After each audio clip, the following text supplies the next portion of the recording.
Hi, welcome to SBR Sports Picks. I'm Peter Loshak. Today is Friday, July 29th. We are previewing UFC 201 right now with Nick Kalikas from MMAOddsBreaker.com. We just got finished doing a very interesting preview of the main event, the Woodley fight, and now we're going to take a look at the rest of the main card. Of course, the Scoggins-McCall fight just got canceled a few hours ago, so that's off the main card. There's three other fights now. The Serrano fight was added to the main card, and we've got Rivera, Perez, Ellenberger, Brown, and of course Kowalkiewicz and Namajunas, which is an interesting strawweight fight in women's MMA. Let's start with Ellenberger Brown. Ellenberger is looking maybe, I don't know, just like an auto fade. I mean, is he just absolutely done? And this fight here is just a formality before he gets cut from the UFC. And as a result, just betting Brown at basically any odds is free money. What do you think, Nick?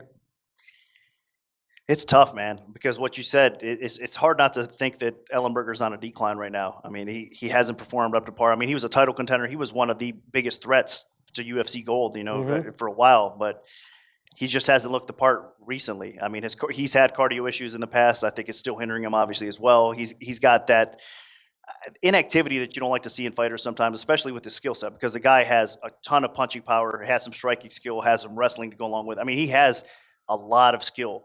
But sure. It doesn't come out. And recently he's looked a lot worse. And Brown, on the other hand, has looked great. He's looking better. I mean, I know he's actually the older of the two fighters, and he's been in a lot of wars. Yeah. So you would think that, Brown is kind of on the decline as well. But man, I mean, somehow, some way, again, the kind of Robbie Lawler syndrome kind of hit Brown as well, where he's performing on another level. And it's due to hard work. I mean, he's been putting in the work.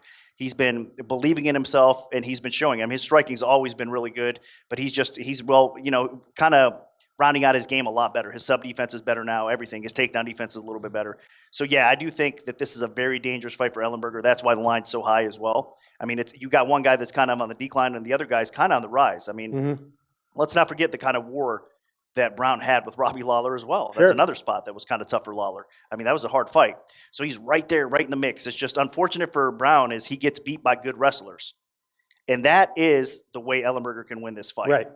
Is with his wrestling. So I wouldn't think it's free money, honestly, on Brown because of that factor alone. He does get taken down. He still can get taken down. Ellenberger can get a takedown here. It's just, his cardio lasts enough to continue doing that for 3 rounds. Because if not, he's going to be in a lot of trouble on the feet because Brown has that killer instinct. I mean, he's just a beast on the feet. Sure. And he will probably knock Ellenberger out. So I'm thinking about maybe on this one, the over 1.5 rounds at plus 105, because if Ellenberger, unless Ellenberger just comes in and just, knows that he's done inside and he just doesn't even try here, then yeah, maybe it's a first round finish, a quick early finish. But if Ellenberger, comes to fight, probably he's going to, Brown is probably going to be cautious of Ellenberger. I mean, Brown knows he has a huge advantage in cardio, so maybe he wants to wait until, late in the second or the third round to really start dominating. And Ellenberger is, cautious not to get caught early. What about 1.5 rounds plus 105? That might be great value. What do you think, Nick? Got to go with the plus money over 1.5. I think you got to give Ellenberger enough respect to think he survives. Yeah.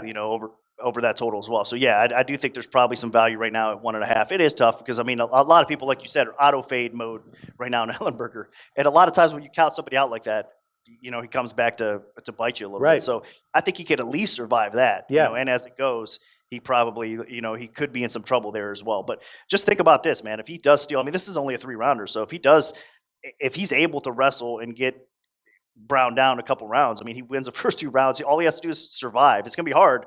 But he could steal this, man. I mean, so there's no strong confidence in Brown here, even though he should be able to get the knockout win in the finish and with the style. I see what everybody else sees in this, but this is where it kind of, again, everything kind of creeps up and sneaks up on you a little bit because, I mean, Ellenberger does have a path to victory. So I think he can. If he wrestles the first round, I don't see him really finishing Brown on the ground. I mean, the thing you got to worry about with Brown, though, is his guard is a little bit underrated. His jiu-jitsu is underrated. Offensively, the guy has some pretty good subs. So Ellenberger has to be cautious a little bit, but I think he could probably avoid getting submitted from the top. So if he wrestles in round 1, which I expect him to do, because he's got to know, you would think, right? Yeah. That he don't want to stand and bang with Brown because that's exactly what he does best. But man, fight IQ sometimes out there is so bad. You just watch some of these guys and you're thinking, what are you doing? Why are you even taking the fight staying up in his element? You got to adapt and do what you do best. So some fighters, don't have that IQ. But I think at this point of his career, Ellenberger's a pretty smart guy. He knows the sport well. He's a fan of the sport as well. He has to get a takedown, I would think. So with that, you probably get your over alone right there. Yeah, I like the over. So where's the public been betting this? Are they auto-fading Ellenberger or not really? Two-way action, honestly. Okay. I mean, because I set the line fairly high, so there was some dog action coming in early on Ellenberger, which was good to see. But then there was some action back on Brown. So the sports books are fairly even on this spot. They're actually getting more parlay action, of course, on Brown as well. And then in the last day or so, there's been more action coming back in on Ellenberger. So this is going to kind of be probably a small type of decision for the books out there as well. I know a lot of people would think, oh, man, you should side with Brown because he probably gets the job done. But I'm telling you, I think the wrestling worries me the most in this fight. And just, you know, he can win this fight that way. Now, I don't think he will either. But if he does, I mean, a lot of people are going to get burned. So I'd rather be cautious on this fight. All right, and then we have another interesting fight on the card, Rivera and Perez, right? And Rivera has lost 4 out of his last 5 fights in the UFC, which you know explains why he's a big underdog here. But I'm wondering if maybe those fights were a little bit less bad than they might look on paper, and if maybe he's being a little bit undervalued here as an underdog. Where'd you open this line? Right now, I'm seeing Perez at -175, Rivera plus 155. This is tricky a little bit because honestly, Rivera gets a lot of hype and a lot of support from bettors out there. They love the guy. Always see heavy action on Rivera because he's got that crazy knockout power. And like you said, he's on a little bit of a slump, but the guy has power and he's faced a lot of good fighters. And I mean, so you could see some of the guys that he's, you know, been up against. There was really good competition. So a lot of people would lose to those guys. So you kind of got to give him the benefit of the doubt. Perez, on the other hand, is one of these guys. They had some hype early on, and then the hype went away from the bettors out there. They just kind of, with his time off, with the way he's looked at times, they just kind of went away from it. So I opened this near Pick'em, and it was actually Rivera, I believe, around $130 or so. But it was one of those cases where I could see the line kind of flipping back and forth. And I honestly thought that they would public would actually favor Rivera in this fight, and we might get a plus number on Perez, right? And that was the case a little bit early on. I mean, it was kind of back and forth action. It was kind of flipping around a little bit. It was staying at a kind of a true pick'em fight. But again, sharp action coming in and agreeing with Perez, which I was disappointed in because Perez, especially at near pick'em price, was one of my favorite plays of the whole card. Right. Because he is a very well-rounded fighter. I think he doesn't give enough respect, actually. People are just kind of counting him out a little bit too much at this point. But obviously, the sharp action did not, and they agreed, and they came in that side as well. So we got to be smart. We're not going to let people hammer Perez in this spot, especially if I think that he's going to win the fight. So that's why the line's a little bit higher than it should be right now. Rivera is definitely dangerous. Well, I shouldn't say it's higher than it should be, but it's higher than it opened right now. Right. And now, as far as Rivera, he is dangerous.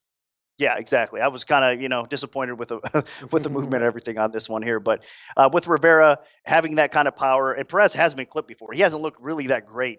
But again, I expect a little bit more from him. And stylistically, the way he matches up with Rivera, I think Perez can knock Rivera out on the feet. I think Perez can submit Rivera on the ground, and I think he can win by decision. Whereas Rivera, I don't think he's going to sub Perez. The scorecards with judging, you never know. I mean, they're so bad. I don't think he decisions Perez either. So I think his only shot to winning this fight is actually knocking Perez out. And that's possible because, again, he's one of those heavy hitters that can knock anybody out in the division. So that is possible, but he's got that one kind of shot to win this fight. So I do like Perez, and I think that is the sharper side. And, again, the action coming in his way, we got to be safe, and we got to try to attract some action back on Rivera. And that's what we're trying to do here at this spot. So we'll see how it plays out. But I think it's Perez's fight to win or lose. I mean, if he goes out there, gets clipped, and looks awful, it's a shame because this is a winnable fight for him. Yeah, I mean, I'm thinking just like what you said. I mean, Rivera's, he's a vicious counterpuncher, and Perez is aggressive and dangerous. So I'm thinking about the under. It's 1.5 rounds. Now, if it's like, plus 105 or something, I wouldn't touch it. But plus 185. What do you think about that? Under 1.5 rounds at plus 185, considering how dangerous these guys both can be. Both of them have each of them has one of those 20-second knockouts on their resume, right? Honestly, yeah, you're absolutely right. And I haven't given the under a lot of thought here in this spot, but man, at plus 185, like you said right now, it didn't open, that high, obviously. So a public is kind of betting this fight over 1.5. I do think that that's right, because just think about it. If Perez gets his fight to the floor early in the first round, I think he could take his back and he could sub Rivera or, get him in a choke. He can definitely finish it that way. If they stand up on the feet and the takedown's not there, they're going to be slugging it out. And they both hit so hard that I could definitely see this fight ending in the first round as well. Yeah. Now, will it trickle into round 2? It's possible. But yeah, plus 185, man, you're on it again with these totals. Yeah. I think that there's definitely value at the plus money because these guys offensively are so talented and defensively they're so flawed. I mean, like I said, Perez gets hit. That's one thing that you don't want to see. And he's been wobbled a little bit. He recovers fairly quickly and he survives. He's got that warrior spirit in him, which is great. But he has been hit. And then Rivera at the same time, his cardio has hindered him along the way, throughout his career a little bit. It seems like it is getting a little better. And, he's been able to make it a little bit longer at times, but he's still one of those explosive fighters that finishes the job early when he wins most of the time as well. So yeah, man, plus 185-ish on under 1.5 rounds. You got 7.5 minutes for these guys to finish each other. I think there's a good chance that happens. That's what I'm thinking. And then we have Kowalkiewicz and Namajunas. And Namajunas, of course, big favorite here, minus 210. And she is definitely, improving, right? Becoming a more tactical, disciplined fighter. And that's really getting great results. Kowalkiewicz, though, is, undefeated. We'll definitely give her a serious challenge here. The odds are right now Namajunas minus 210 and Kowalkiewicz on the other side plus 175. Has there been a lot of action on this one?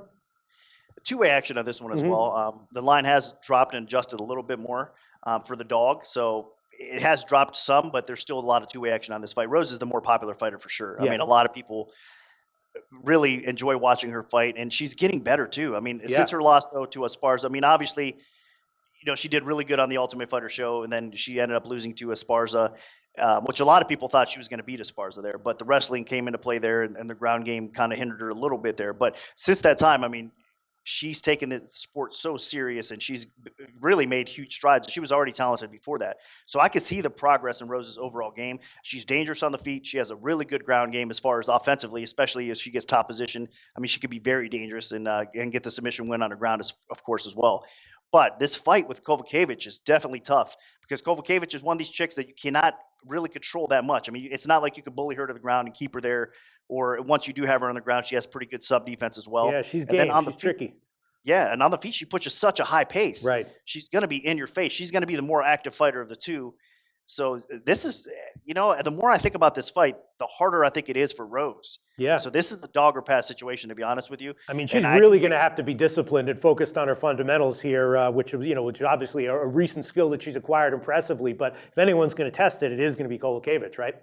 Yeah, absolutely. I mean, a lot of people were saying, or at least some of the guys from my site, this is kind of a similar fight to Tisha Torres for Rose. And that's true. Torres is definitely one of the best fighters in the weight class as well. So this is kind of a similar fight to Torres here with Kowalkiewicz. But I think Kowalkiewicz is going to be just a little bit busier and a little bit more steady. And again, kind of pushing the pace coming forward. So if it hits the scorecards and Rose does not win inside, who knows which way this fight's going to go. That's why, again, you probably find some value on the underdog here as far as the sharp play goes. But overall public opinion will be on Rose. And can she win this fight? I think so, especially if she does get it to the ground. I mean, again, Kowalkiewicz's sub defense is pretty good, but with a fighter like Rose, I mean, she's sneaky good offensively on the ground. I mean, and she's got long limbs as well, and that's hard to deal with sometimes with grappling aspects. So if she gets it to the ground and is able to get position, I could see Rose ending it there.